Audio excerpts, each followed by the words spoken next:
Maraknya kasus bullying atau tindak penindasan yang Video terjadi di bullying atau lingkungan pendidikan perundungan yang seperti dilakukan sekolah. oleh sejumlah remaja SMP putri negeri di Malang, Jawa Cilacap, Timur yang diduga menjadi korban Pada kasus perundungan ini teman dengan sekolahnya memanggil sejumlah pihak Bullying setiap merupakan sekolah pada ekspresi remaja menyimpang pada anak dalam upaya pencarian jati diri, peran pendidikan di keluarga dan sekolah sangat bullying atau diperlukan sebagai penyeimbang.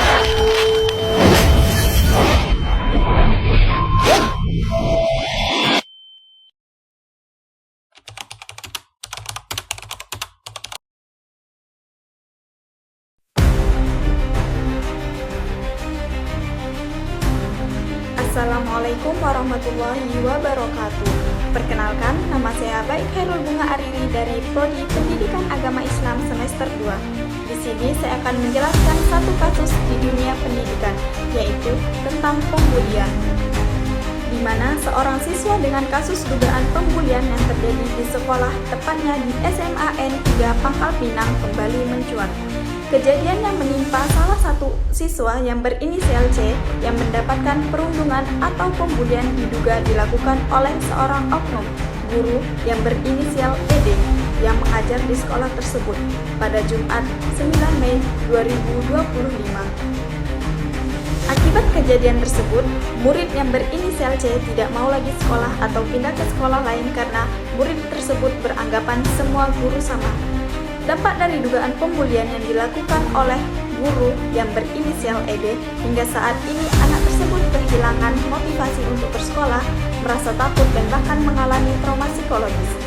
Hal ini bisa berdampak serius pada perkembangan emosional dan mental siswa, serta mempengaruhi masa depannya. Adapun pihak-pihak yang terlibat yaitu ada korban, pelaku, orang tua, dan pihak sekolah. Apa penyebab dari sisi psikologis? Yang pertama ada faktor internal, di mana siswa mengalami rasa takut yang berlebihan dan kehilangan kepercayaan diri. Yang kedua ada faktor eksternal, guru sebagai figur yang semestinya memberi dukungan malah melakukan pembulian. Ini melibatkan ketidakseimbangan kekuasaan dan keadilan dalam hubungan student-teacher. Teori psikologis pendidikan yang relevan adalah teori perilaku atau behaviorisme, yang dimana teori ini menekankan pada perilaku yang dapat diobservasi dan dipelajari. Dalam konteks bullying, teori ini dapat digunakan untuk memahami bagaimana guru atau pelaku telah belajar perilaku agresif dan bagaimana siswa atau korban telah mengalami dampak negatif dari perilaku tersebut. Penerapannya, konseling behavior dengan fokus pada modifikasi perilaku dapat diterapkan untuk membantu guru mengubah perilaku bullyingnya. Teknik-teknik seperti penguatan positif, penghapusan perilaku yang tidak diinginkan, dan terapi aversif dapat digunakan.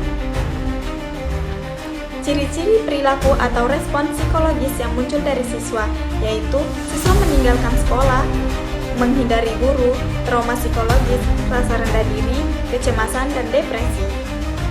Penurunan prestasi belajar, motivasi belajar menurun drastis akibat korban tidak mau sekolah lagi. Karena trauma menyebabkan penurunan kehadiran dan keterlibatan dalam pembelajaran. Gangguan emosional dan sosial. Dalam kasus bullying oleh guru di SMA N3 Pangkal Pinang, siswa yang menjadi korban dapat mengalami gangguan emosional dan sosial yang serius. Gangguan emosional seperti kecemasan, stres, depresi, dan perubahan suasana hati. Sementara, gangguan sosial dapat mencakup isolasi sosial, penurunan kemampuan berinteraksi, dan kesulitan membangun hubungan yang positif. Gangguan konsentrasi atau gangguan mental jangka panjang yang menyebabkan kecemasan, rasa tidak aman, dan kehilangan rasa percaya terhadap institusi edukatif. Adapun peran guru dalam menangani kasus, yang pertama menjadi contoh. Guru diharapkan menjadi teladan bagi siswa dalam hal perilaku yang positif, saling menghormati dan empati. Yang kedua, memberikan bimbingan dan konseling. Memiliki peran penting dalam memberikan layanan bimbingan klasikal, konseling individu, konseling kelompok, dan layanan informasi kepada siswa yang menjadi korban atau pelaku bullying. Yang ketiga, mengembangkan lingkungan sekolah yang aman dan positif. Pendekatan psikologis yang digunakan yaitu psikoterapi.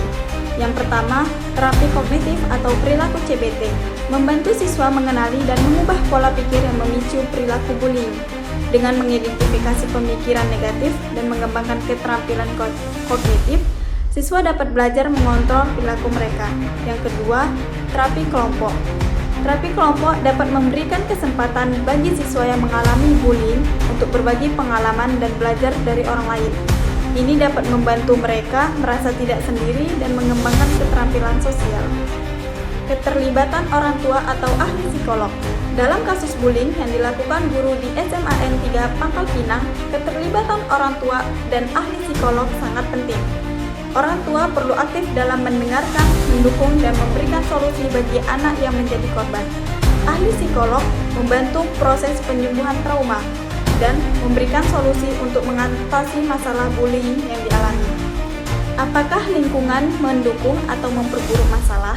Lingkungan di SMA N3 Pangkal Pinang, khususnya iklim sekolah dan respon terhadap kasus bullying, dapat memperburuk situasi jika lingkungan sekolah tidak mendukung, kurang pengawasan, dan tidak ada tindakan tegas. Kasus bullying akan lebih mudah terjadi dan dampak pada korban akan lebih parah. Sistem dukungan sekolah di SMA N3 Pangkal Pinang untuk kasus bullying oleh guru mungkin melibatkan penyusunan kebijakan anti-bullying yang tegas. Sekolah perlu memiliki pedoman yang jelas mengenai perilaku bullying, termasuk definisi, sanksi, dan prosedur pelaporan. Selain itu, sekolah juga perlu membangun lingkungan belajar yang positif, hangat, dan saling mendukung, sehingga siswa merasa aman dan nyaman untuk melaporkan kasus bullying yang mereka alami. Kasus bullying oleh guru di SMA N3 Pangkal Pinang bisa menjadi pelajaran penting mengenai pentingnya menjaga lingkungan sekolah yang aman dan mendukung. Hal ini menunjukkan bahwa bullying dapat terjadi di dalam berbagai konteks, termasuk antara guru dan siswa. Pelajaran ini juga menyoroti pentingnya kebijakan anti-bullying yang tegas dan efektif, serta pentingnya peran guru dan sekolah dalam menciptakan iklim belajar yang positif dan menghargai. Dalam kasus bullying oleh guru di SMA N3 Pangkal Pinang, hal yang harus dilakukan adalah melaporkan kejadian tersebut kepada pihak berwenang, seperti kepala sekolah atau dinas kependidikan, dan mencari bantuan psikologis untuk korban.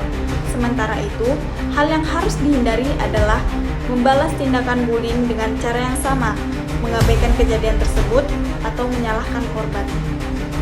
Kasus perundungan atau bullying yang dilakukan guru di SMA N3 Pangkal Pinang memiliki implikasi serius terhadap guru, siswa, dan sistem pendidikan secara keseluruhan.